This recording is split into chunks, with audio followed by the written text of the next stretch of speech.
Lululemon, this is one that we continue to like. We added the stock here when it was trading around this 280 level, kind of completing this bottoming formation, starting to peak higher here. And since then, the stock has rallied from there. We saw that consumer discretionary remains one of the strong sectors here. And Lululemon is one of the leading names in this particular sector. So Lululemon certainly from a valuation perspective looks still just in line with the rest of the industry. If you look at growth expectations, it's pretty much in line except for revenue, which is actually expected to be nearly double the rest of the industry. And because it's far more profitable in its industry, this is why I believe Lululemon deserves to trade at a more premium valuation than just being in line with the rest of the industry. So it's currently trading around 320. Our upside target from a technical perspective is around 350, but that also aligns fairly well with Lululemon trading at a slight premium relative to its industry from a valuation perspective. So I feel pretty comfortable continuing to hold on to a bullish position here for Lululemon, waiting for that full upside into that 350 range here to the upside. Airbnb price action here, very similar to some of the other ones that we've shown you, where kind of a gap lower, completed a bottoming formation, started to form a base here above that level, and we're looking for that continuation higher here.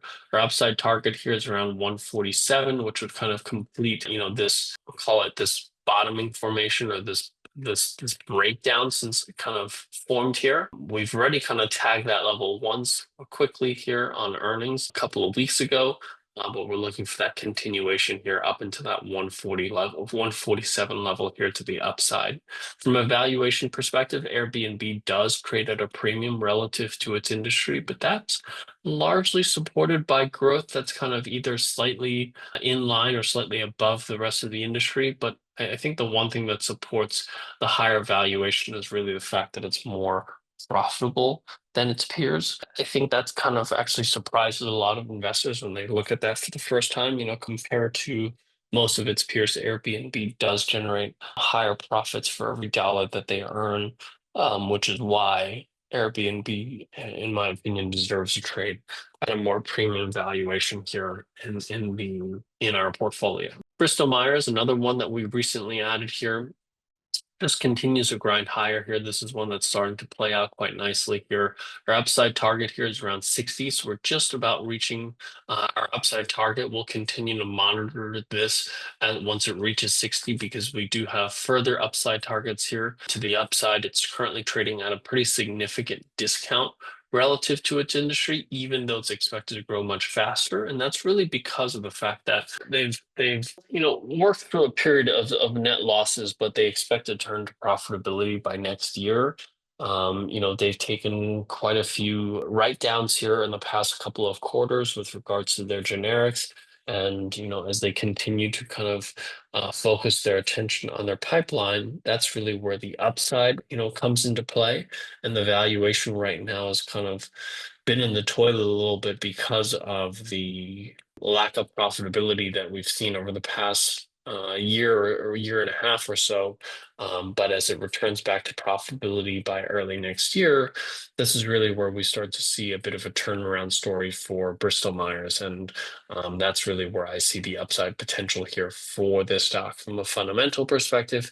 And then technically speaking, if we can break back above $60 level, that would present a much better technical thesis here for continuation higher here as well for Bristol Myers. Meta is one that we continue to really like in the tech space here. As you can see, we've kind of got the breakout here above 530 here or so. We've retested that level as support. So this is really where the risk reward, I think, looks fairly positive here for Meta.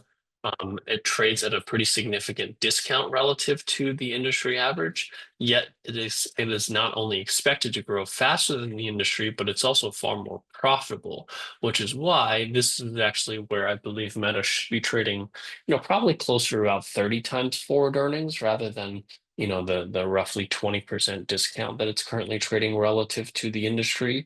And, the two stocks that I really have kind of opposing views on right now, and more so, is really between Meta and Apple.